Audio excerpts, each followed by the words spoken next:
The following is a Comfortably Zoned Radio Network production.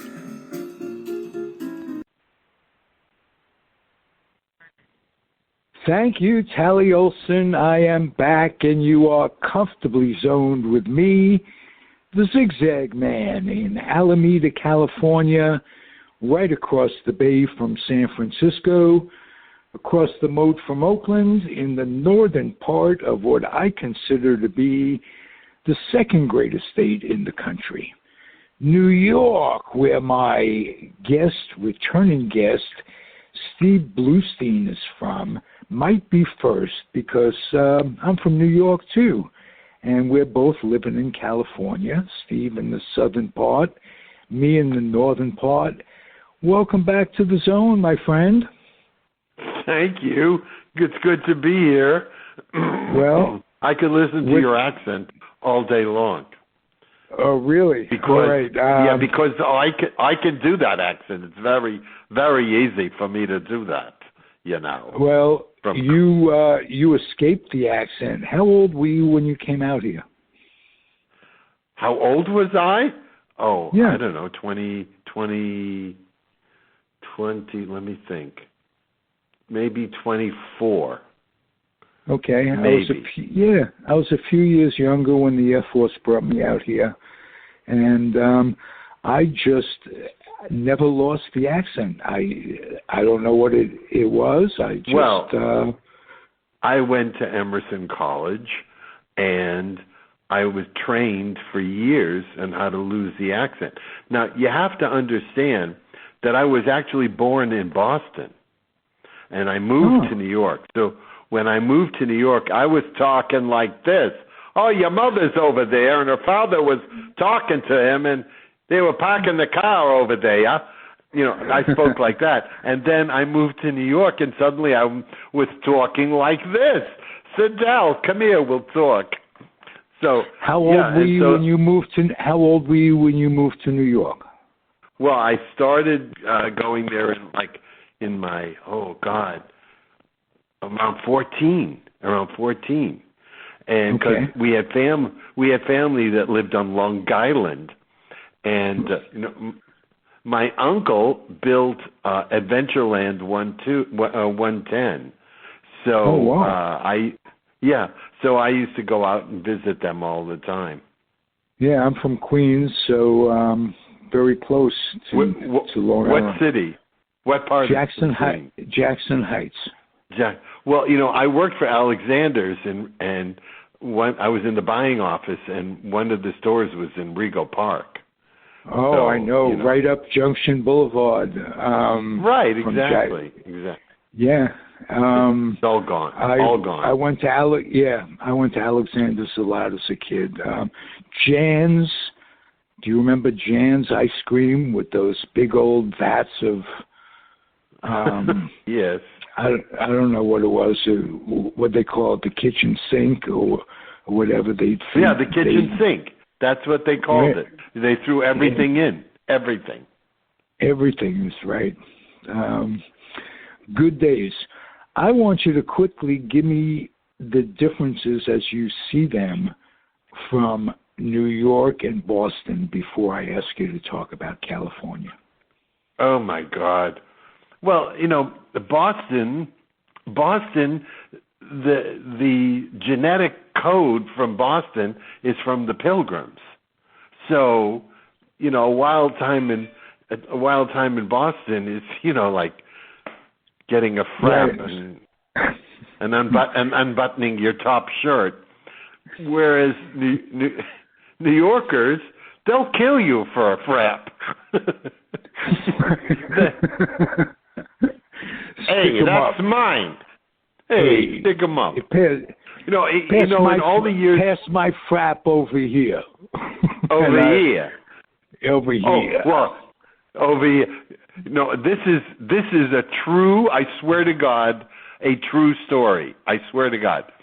I got off the plane in New York. I think I was living in California, and I was going to New York for a play reading.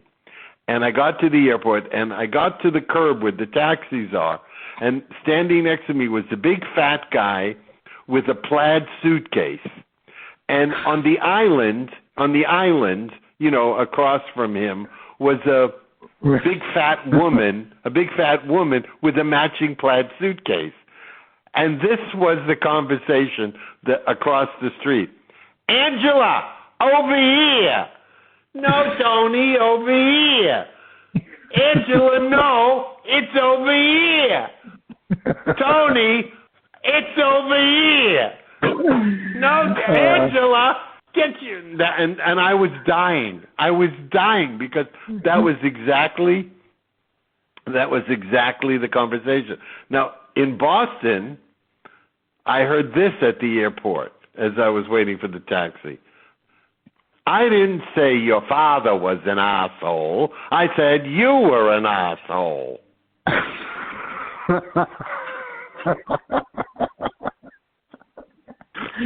That's pretty blunt. It's true. It's true. That's a great story. So, did you go into comedy in New York and then move to California? No. I was an assistant buyer at the May Company in budget ladies' handbags, which sounds like the setup for a joke, but it's the truth. And I was living in Hollywood in one of those apartment buildings where the pool was in the middle and all the apartments looked into the center of the courtyard. Like a quad. Like a quad. And I would be sitting by the pool after work, and I'd be making everybody laugh, because that's what I did. Right. I'm just genetically. That's what you do. It's right. I'm genetically predisposed. You don't have a choice. Right. I don't have a choice. Right. It's like David Brenner said. David Brenner and I and there are a bunch of comedians. We see the world differently. Like David was walking down the street in New York City, and a manhole cover blew up 25 feet in the air, and David looked up and went, heads. We just see the world differently. Different. Was one of those comedians that you hung with, David Brenner, was Michael Preminger? Yes, Michael Preminger is. Yes, he's a sweetheart of a man. Michael Preminger does a show did a show for a long time called Bronx Roots, where Michael Preminger, David Hubler, and I would talk about our Bronx. I'm from, my grandparents were from the Bronx, yeah. So they gave me a pass. I spent a lot of my time up in the Bronx. We just kibitz on the show. And how about if you come on one day, Bronx Roots and reacquaint with Michael Preminger? Oh, I'd love to, because I know Mike for 40, 50 years, and he's just a wonderful guy. Is he sweet or what? You're right. Yeah, he's a wonderful guy. All right, let me finish the story. So I'd be sitting around the pool making people laugh. One of the people who happened to live in the building was Dave Madden, who was Reuben on the Partridge Family. Oh, and okay. He came over to me and he said, Steve, you're very funny. There's this new club that opened called the Comedy Store. They just opened it about a month ago. You should go. And I said, okay. And Albert Hammond was sitting next to me at the time. And Albert has become an Emmy Award-winning songwriter and was just inducted into the Songwriters Hall of Fame. But at that time, he had just come to Los Angeles from England. And he was sitting next to me, and he said, he's right. You could do this. So Dave Madden and Albert Hammond took me to the Comedy Store the first time. Wow. And I sat in the audience, and I looked at the people on stage, and I said, yeah, I could do that. You knew you were instinctively you knew that you were as funny as they were. I just knew that I was funny. My mother was extremely non-supportive of my sense of humor and used to call me the clown. I'm raising a clown. But everyone else would tell me, how funny I was. And I remember one night I went to college with Henry Winkler, and we were sitting at the sorority house one night, and Henry threw a thong, the footwear, a thong, is that what it's called? Well, you put your toe through the... Yeah, a flip-flop. Flip-flop. He said, here, do something with this. And I did like about 15 minutes of improv with and I just knew that genetically I was predisposed to being funny. And an interesting story is that I have a Russian travel agent. And I was talking to him one day, and I said, my whole family was from the USSR. And he said, really? Where? And I said, Odessa. And he said to me, then you must have a good sense of humor. And I said, why? He said, Odessans are known for their sense of humor, and there is a comedy festival that goes back centuries that's based out of Odessa. And so I said, do you know what I do for a living? And he said, what? I said, well, I'm a comedy writer and a comedian. And he said, well, that makes perfect sense.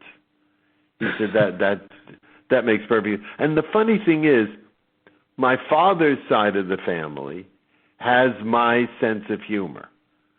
My cousin David, my cousin Bobby, my cousin Dee Dee, my Aunt Edie, we all have the same sense of humor. My cousin Bobby sends me jokes that he wrote. None of them went into comedy. I'm the only one, because they're not as neurotic as I am. They had a normal childhood, but and so there is something to it. It's genetic. There are a lot of people. I have a theory that you were able to persist even though your toughest audience was heckling you the whole time, and that was your mother. Right. If you had the idea that if you could get by her and still be funny in your own head, then you'll be funny forever. That's how I look at it. It's a terrible thing when you have a non-supportive parent, and I had a non-supportive parent. I had a parent who said to me, what did you write a book for? Nobody cares about your life. I had a parent who said, I just don't find him funny. I had a parent who in 35 years of doing stand-up never came to a single show, not one. Not a single show. Was uninterested in being supportive of my career. That was hard. That was very hard. But unfortunately, I have an incredible support system of friends who are like family to me. So I guess that makes up for it. Right. Tell me about the pandemic and how you're handling it. And it's been a year since we talked. I'm fine. Don't worry about me.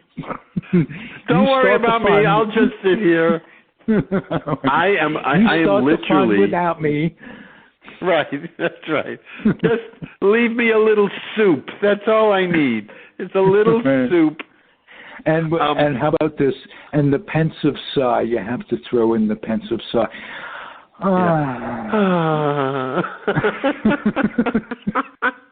Well, how am I in the pandemic? So I moved out of Los Angeles, right? Because I'd had it. I really had it. When it takes 2 hours to go to the supermarket, it's time to leave. So I sold my house, and I bought a rather large house in the desert. When I say large, like 4,000 square feet. Oh, because I've seen the pictures on Facebook. It is rather large indeed. Yes. Well, I figured I would move to the desert, and then I'd have lots of company. My friends from Los Angeles would come out. They could stay in the guest house. We'd have like a compound. So I move into the house, and 2 months later the pandemic hits, and tumbleweed are blowing through my living room. I walk around. I wonder what bedroom I'll sleep in tonight. You get all dressed up to change rooms. Right. I have 6 bathrooms. 6 bathrooms. I can pee in a different bathroom every night of the week. It's sick. Okay. But I'll tell you, I've never been so happy. I love this place. I really do. You did a great job in decorating. Oh, thanks. Yeah, I mean, it's all about being creative. One of my uncles is an artist. Was an artist. He's since passed away. My dad would be driving down the road. There'd be like a sofa on the side of the road. He'd go, wait, stop the car. And we'd stop the car. We'd take the sofa home, and in 3 days, it would be an entertainment unit with running water. You know what I'm... A MacGyver. Yeah, a MacGyverberg. He literally could build anything or do it, and I picked that up. So between being able to build anything and getting the gene from my uncle, who was an artist, it's just when I was doing the house, it was just like a big white canvas, and I was just putting colors and things and shit around. I'll tell you what interested me. You have a collection of cereal dishes or pots. Cereal dish. Oh yes. From those are those. I think they're called bean pots. I used to eat my cereal when I was a child out of those bowls, those very bowls, and I started collecting them. When I was on the road, I'd go to junk shops and look, and I started collecting them all over the country. And I just picked up a yellow one about a month ago. I was ecstatic because that's a very rare. Yes. I wondered where the derivative was that interested you, but you said it. You used to eat those were the bowls. Those are the bowls. Those were my cereal bowls from when I was a child. And when I was sick, you'd have soup out of those bowls, and Were you an only child? Yes, I was an only child, and I used to say I could be stuck at an airport for 7 hours, no problem. I'll just entertain myself because right. I was an only child. I used to play with myself. You should excuse the expression. As it were. Yeah, as it were. But when my parents passed away. I had always wanted a brother or a sister. But when my parents passed, I was kind of glad that I was an only child because I suddenly figured out that if I had a brother or a sister, they would have been just as screwed up as the rest of the family, and I would be dealing with them. Being an only child, I was able to deal with everything on my own. Do you remember Jack Douglas wrote a book called Jack Douglas. He wrote a book called My Brother Was an Only Child. Yes. He was married to Mayuki. A Japanese woman, right. And they'd be on Jack Parr together. And yes. But my brother was an only child. So some families are that way, and sometimes the happiest people are, the way I look at it, don't have to be confronted with sibling rivalries early on. And if your mother tended not to support you, could you imagine if you had a brother that she was comparing you to just for the sake of... It's even worse. It's even worse because when she remarried, her second husband had a daughter, and she had a family. And suddenly, and the family was, wasn't in show business. The guy owned the son-in-law owned a card shop, and all my mother would ever say to me is, "Why don't you own a card shop? I can get you a connection." Own a card shop? Are you out of your mind? What the hell am I going to do in a Hallmark card shop? You'd stand there all day and wait for people to come in and retail. Right, exactly. And so it made you happy? No, it would not have made me happy. And that's the thing. The one thing about my mother, she had no idea who I was. When she said, "What did you write a book for? Nobody cares about your life." A friend of mine who happened to be sitting in the car at the time turned to her and said, "Do you have any idea who your son is? Do you know what he's done? Do you accomplish?" She said, "I know, but nobody cares." That was my mother. That was my mother. Well, what can I tell you? I know. Hey, I'll tell you what I could tell you. When I was 14 or 15, I was struggling as a kid. I was rebellious. Yeah. I didn't study in school. I had ADT. My father takes me aside. My father was a first generation, escaped the war, pragmatist. He did. He says, "What do you want to do with your life?" And I said, "I want to be the announcer for the New York Yankees." And he says, "Do you know how many people want to be the announcer for the New York Yankees? That's nonsense." And I never became the announcer. I didn't pursue my stuff till much later in my life. But that was my fault. His words rang in my head only because I let them all those years. Right. Well, you gotta give permission. You gotta give permission to take that crap in from whoever. Well, yeah, but when you're a child, you don't know any better. It takes. Look, I have a very similar story. All my life, all I ever wanted to be was a veterinarian. I love animals. I rescue animals. As a matter of fact, I'm raising money right now on Facebook for Elaine Boozler's Tales of Joy, which is her animal rescue, because my birthday's coming up next week. And so my uncle said to me, "What do you want to be when you grow up?" I said, "I want to be a veterinarian." And he said to me, "You want to be a veterinarian? Can you memorize an entire dictionary of Greek terms, of Latin terms?"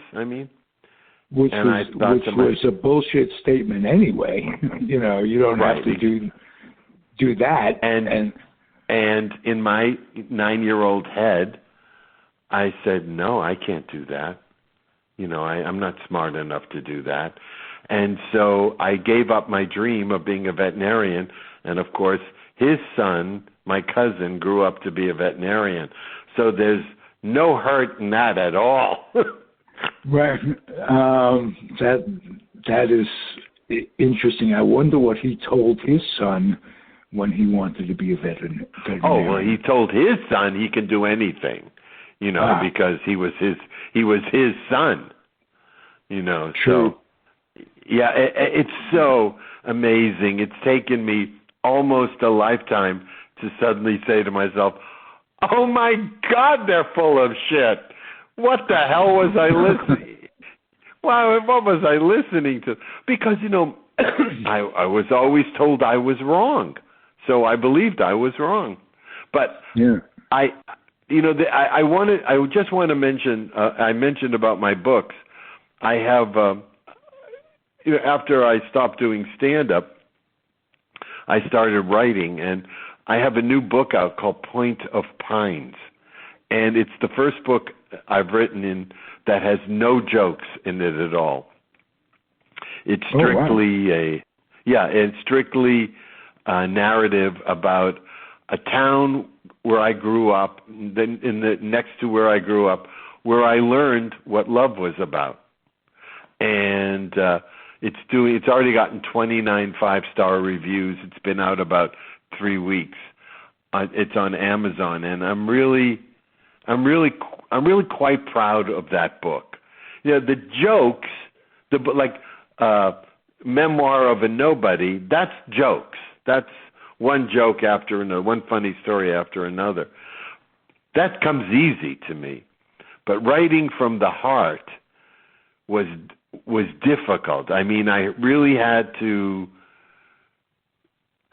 push through, because as I was writing, my mother's voice was in my head saying, nobody's going to be interested in this, and so I'm sorry that for you and for all of us who have to take that from parents. It's just their insecurities. But with my father too, it wasn't just insecurity. He thought you can't go into that without being a business person, without having the security of doing something. A lot of their negative thoughts came out of love, if you know what I mean. In other words, he was concerned that you would grow up and you wouldn't accomplish what you wanted. So instead of you being hurt later in life, he hurt you early. He got it out of the way. Thanks. Yeah, really. I would have preferred a pony. Yes. And a midget to ride the pony. That's what I want. Right. I'm always asking talent, can I have a pony for Christmas, for Hanukkah, for whatever reason? And what do you need a pony? I said, what is the midget going to ride? Right, exactly. I want a pony. Right. You want it. We all want it all, and there's nothing wrong with wanting it all. That's what we have to learn over the course of a lifetime. Is that hey, you get the most for yourself as you possibly can. Nothing wrong with having too much fun. Nobody's going to stop you.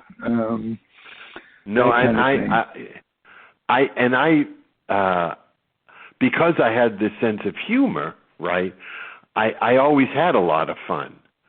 And I was always, it was always looked down on as being frivolous and wasteful. What are you going to do with that? It's very strange. Sometimes I walk through this huge house I bought, and I stand in the living room and I think, yeah, Ma? Yeah, right. What do you think? What do you think now, Ma? I know exactly. You know what? I know exactly what she would say if she walked through this house. She would walk into this color. House. No, she'd walk into the house and she said, "What do you need a house like this for?" That's exactly what my mother would say. Yeah. Strange. Yeah, my mother would harken back to Larry David, Curb Your Enthusiasm. Yeah. Episode where he dies and goes up to heaven and meets Maud, his mother. And if you happen to, I won't ruin it, couldn't possibly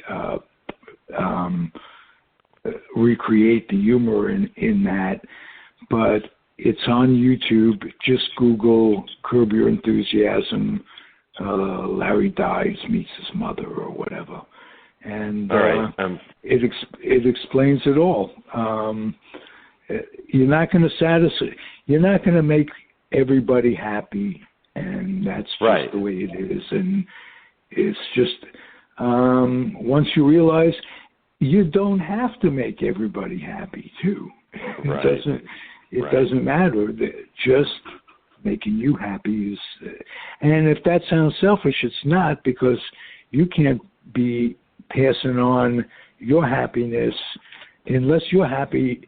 You can't pass on your stuff to other people. So it's not selfish. It's you have to fill your cup before you can help fill others. Which reminds me, as you know, I have done comedy in the northern part of California. Right, Will Durst. right. Will, you are so kind to Will Durst. Always Will Durst is a mentioning, wonderful human being. Yes, he is. And he's, people don't know, he had a stroke recently or last year. Last year, he had a very severe stroke where he's lost the use of, I believe it's his left side, and the therapy is not covered by insurance, and so it's expensive. I mean, they had to put a lift into his house. They had to. He can't stay at home. He has to be in a facility because he can't. He's that badly, he's badly impaired. And his wife Deb is so wonderful. She is so good in the Northern California comedy scene. She's so supportive to people. These are people that you wish it wouldn't happen to. That kind of thing. Right, exactly. And so there's a GoFundMe account online for Will, and unfortunately, Carrie Snow, also another comedian, she had a severe stroke, and so we're doing the same thing for her as well. Yeah, raising money. That's the kind of person you are, Steve. Well, why not? It doesn't take any effort. I'm not doing anything. I might as well. You know what it is? Truthfully, I know how it feels to feel really shitty and alone, and I don't want anybody else to have to feel that way. So I try to help where I can, Well, that's why I love you. Keep coming back, Steve. This is fun. Will. I enjoy our banter back and forth, and the memories you bring up are wonderful. Well, I appreciate it, and I love that you give my books a shout out. So. Because otherwise, I have to go door to door and sell them. Right. I was a fuller brush man on the Upper West Side when I was a kid, when I was in high school. So really? I know what it is to knock on doors and what have you. I also sold insurance on a debit. So on the debit? A debit route where you go out and you have to collect their premiums every month. Wow. And in some of the worst neighborhoods, we'll talk about that sometime, 125th Street and Lenox Avenue, Cronin Insurance Agency. That was me at 18 years old with a little briefcase, a little leather briefcase, and a three-piece suit, walking around neighborhoods that I wouldn't drive through today. I didn't have the sense. So...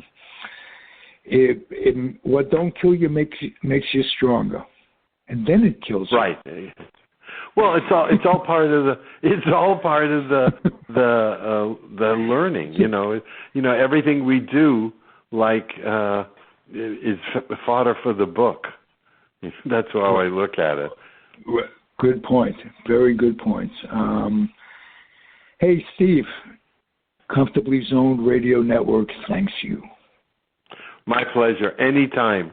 Call me anytime. Be well, my friend. I'll get you together next time. We'll do it with Mr. Preminger, Michael. Okay, terrific. Who, as you described him, is one of the sweetest people on earth.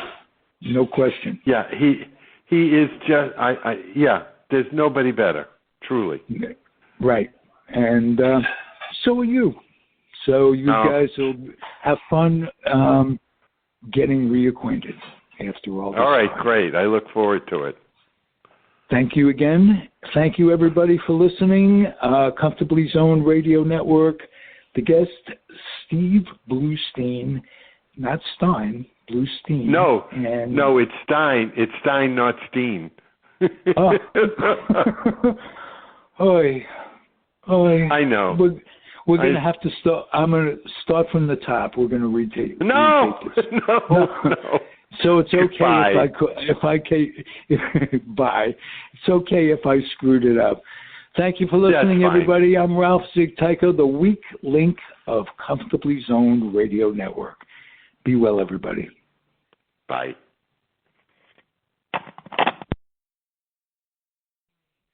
The proceeding has been a Comfortably Zoned Network production. You are advised to keep your dreams wet, your humor dry, your children and grandchildren out of military recruiting offices and off the laps of clerics who wear dresses. Thank you for listening, everyone. Happy trails.